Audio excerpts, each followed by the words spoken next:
మన ప్రభువును ప్రియ రక్షకుడైన యేసుక్రీస్తు ప్రశస్తమైన గణనామమునకు మహిమ కలుగునుగాక. కుటుంబ బలిపీఠము అను ఈ మంచి కార్యక్రమాన్ని యూకే గాస్పల్ స్ట్రీమింగ్స్ అను మా యూట్యూబ్ ఛానల్ ద్వారా ఆడియో రూపంలో వీక్షిస్తున్న మీ అందరికీ ప్రభునామం పేరిట శుభములు తెలియజేస్తున్నాం. కుటుంబ బలిపీఠము అను ఈ మంచి కార్యక్రమాన్ని ప్రతిరోజు వినుట ద్వారా పాడైపోతున్న అనేక కుటుంబ వ్యవస్థలను తిరిగి దేవునితో కట్టుకోవడానికి, అనేక కుటుంబాలు ఆశీర్వాదకరంగా మారటానికి దేవుడు ఎంతగానో కృప చూపుతున్నాడు. అనేక మంది చదువురాని వారి కొరకు కుటుంబ బలిపీఠమును చదివి వినిపించుట మా ఉద్దేశం అయి ఉన్నది. ప్రతి కుటుంబం విని దైవ ఆశీర్వాదాలు మెండుగా పొందుకోవాలని, ఎత్తబాటు వరకు స్థిరంగా ఉండాలని ఆశిస్తూ మీ సహోదరుడు కె ఉదయ్ కుమార్. వినండి, అనుసరించండి, అనేక కుటుంబాలకు షేర్ చేయండి. మరిన్ని వీడియోల కొరకు యూకే గాస్పల్ స్ట్రీమింగ్స్ అను మా యూట్యూబ్ ఛానల్ను సబ్స్క్రైబ్ చేయండి. వినుచున్న మీ అందరినీ దేవుడు బహుగా దీవించునుగాక. God bless you all.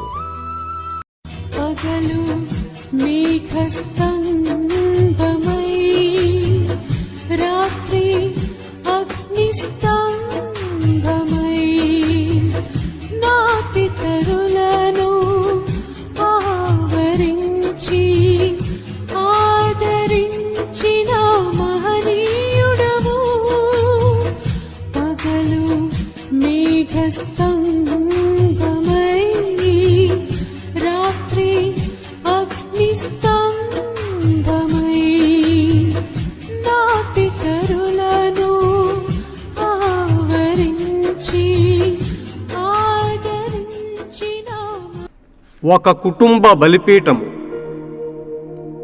Volume 1 నుంచి 24వ రోజు. అంశము: హోస్టాన్లో అగ్నిస్తంభం ఫోటో తీయబడింది. ఆయన పగటివేళ మేఘస్తంభమునైనను రాత్రివేళ అగ్నిస్తంభమునైనను ప్రజల ఎదుట నుండి తొలగింపలేదు. నిర్గమ 13వ అధ్యాయము 22వ వచనము.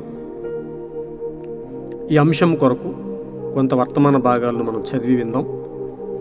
ఇది దేవుని చిత్తము చేస్తూ భూమి మీద ప్రత్యక్షమైన అగ్నిస్తంభమే.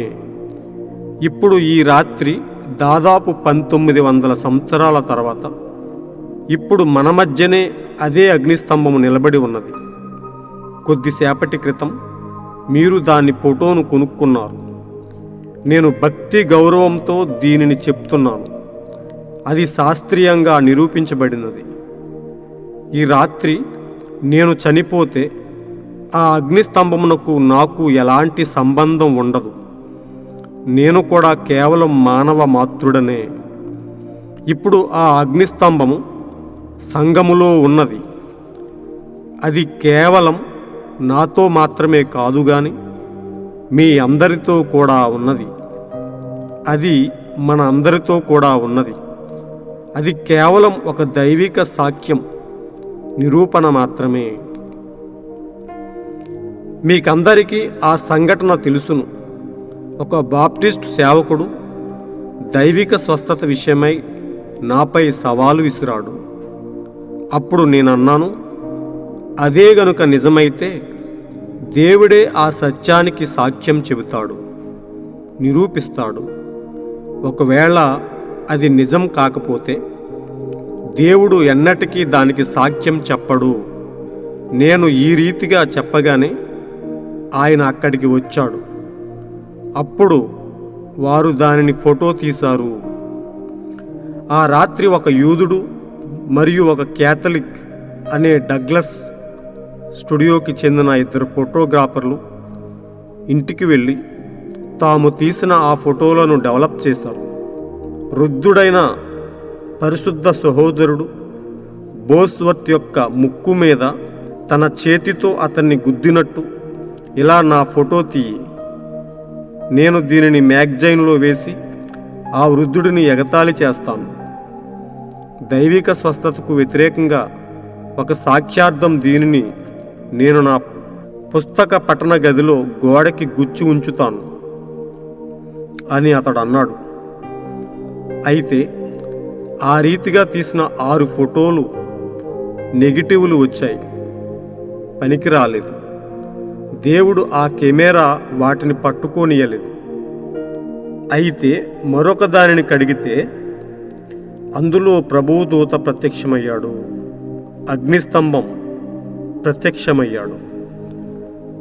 తరువాత వారు FBI ఫింగర్ ప్రింట్ విభాగం అధిపతి అయిన జార్జ్ జే లెసీని పిలిచారు.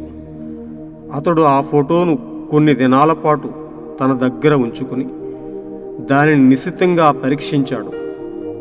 అలా అన్ని రకాలుగా దానిని పరిశీలించిన పిదప మమ్మల్ని హూస్టన్ షెల్ బిల్డింగ్నకు పంపించాడు. ఆ రోజు సాయంత్రం అతడు అడిగాడు, రెవరెండ్ బ్రెన్హామ్ అంటే ఎవరు? నేనేనండి అని నేను బదులిచ్చాను. అందుకతడు నన్ను లేచి నిలబడమన్నాడు. ఇంకా అన్నాడు, నువ్వు కూడా మనుష్యులందరి వలె మరణించదువు, కానీ క్రైస్తవ నాగరికత ఉన్నంతకాలం నీ ఈ ఫోటో నిలిచి ఉంటుంది. గతములో కపటులు ఇలా అనేవారు, అమర్యాద గల ఒక వ్యక్తికి శాస్త్రీయ నిరూపణ ఉండదు అని. అయితే ఇకపై వారు అలా అనలేరు. ఇదిగో చూడండి, కెమెరా యొక్క యాంత్రిక కంటికి మనోభావాలు కనిపించవు. అయితే ఇక్కడ దీనియందు నిజమైన సహజాతీతము వ్యక్తి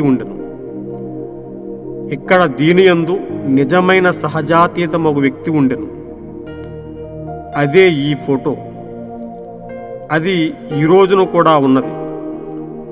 అది ఎందుకు జరిగింది?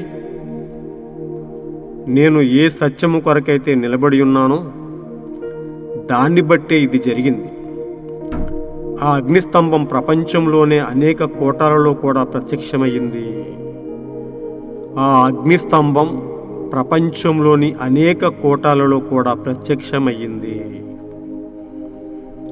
నిబంధన దూత అనే వర్తమాన పుస్తకం నుంచి సేకరించబడినది. ప్రియ సహోదరి సహోదరులరా, నిజంగా మనం చదువుకున్నటువంటి ఈ గొప్ప అంశము చాలా ఉన్నతమైనది. ఎందుకంటే ప్రవక్త విలియం బ్రెన్హామ్ తల మీదుగా వచ్చినటువంటి ఆ యొక్క అగ్నిస్తంభం ఎల్లప్పుడూ ఆయనతో ఉండి ఆయనను నడిపిస్తూ అనేకమైనటువంటి గొప్ప విషయాలను, అనేకమైనటువంటి సహజాతీతమైన విషయాలను మరి ఆయనకు తెలియపరుస్తూ మనలను సిద్ధపరచడానికి దేవుడు ఆయన తల మీదుగా ఎల్లప్పుడూ అగ్నిస్తంభం రూపంలో ఉంటూ అనేకమైన విషయాలు, గొప్ప సంగతులు ఆయనకు బయలుపరుస్తూ ఆయన ద్వారా మనకు బోధిస్తూ వచ్చాడు. ఆ రకంగానే మరి 7 ముద్రల ప్రత్యక్షతలోని కొన్ని విషయాలు, ఈ లోకంలో ఎంతోమందికి తెలియనటువంటి గొప్ప గొప్ప విషయాలను మరి దేవుని కృప వల్ల ఎల్లప్పుడూ ఈ కాలానికి, ఈ లవోదికయ కాలానికి పంపబడినటువంటి గొప్ప ప్రవక్త ద్వారా మనకు వెల్లడి చేయబడ్డాయి, మనకు బయలుపరచబడ్డాయి. అందుకే మనము ఎంతో కృప పొందిన వారమై ఉన్నాం. నిజంగా ఈ లవోదికయ కాలంలో పంపబడినటువంటి గొప్ప ప్రవక్త ఎల్లప్పుడూ పరిశుద్ధాత్మ కలిగి మరి అనేక విషయాలను బోధించాడు. వధువును ఎత్తబాటుకు సిద్ధం చేయుట కొరకు ఆయన ద్వారా అనేకమైన విషయాలు బోధించబడ్డాయి. నిజంగా ఈ యొక్క అగ్నిస్తంభం గురించి మనం కొంచెం క్లియర్గా తెలుసుకుందాం. 7 ముద్రల ప్రత్యక్షతలో మొదటి పేజీలో ముద్రించినటువంటి ఆ యొక్క చిన్న భాగాన్ని నేను చదువుతూ ఉన్నాను. అగ్నిస్తంభం. సహోదరుడు బ్రెన్హామ్ యొక్క శిరస్సు మీద గల అగ్నిస్తంభమును టెక్సాస్ నందలి హూస్టన్ వద్ద జనవరి 1950 సంవత్సరంలో ఫోటో తీసిరి. ఈ అగ్నిస్తంభము 1909లో ఆయన జన్మించినప్పటి నుండి ఆయనను వెంబడించుచూనే ఉన్నది.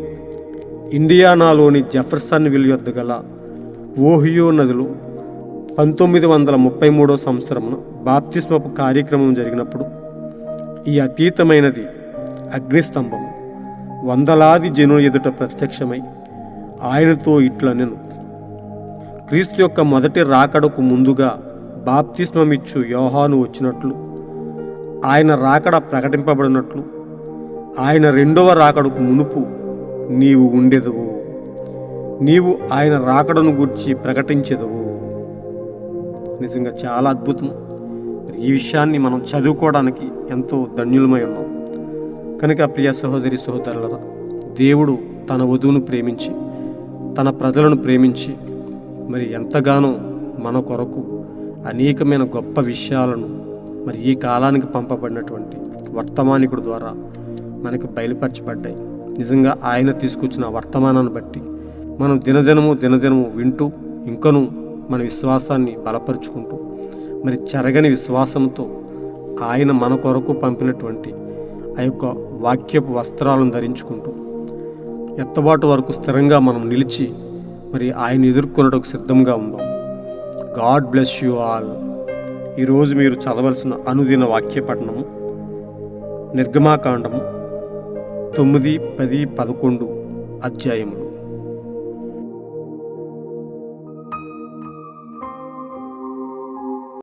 పగలు మేఘస్తంభ